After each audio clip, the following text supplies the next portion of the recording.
માણસ હતો અને એ સપના બહુ મોટા મોટા જોતો અમીર બનવાના. અને છતાં પણ મહેનત ન કરતો, માંગી ભીખીને પૂરું કરતો.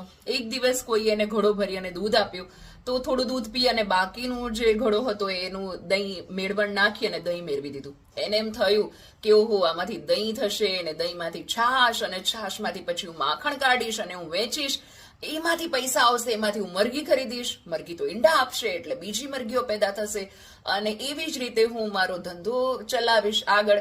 અને પછી જ છે એ શું થશે તો કે હું મારી મરઘીઓ બધી વેચી દઈશ અને એની બદલે હું ગાય લઈશ અને પછી ડેરી ઉદ્યોગ પોતાનો શરૂ કરીશ અને પછી સરસ મજાની છોકરી સાથે લગ્ન થશે અને સરસ મજાનો છોકરો થશે. પણ એ છોકરાને હું તોફાન નહીં કરવા દઉં, લાકડીએ મારીશ.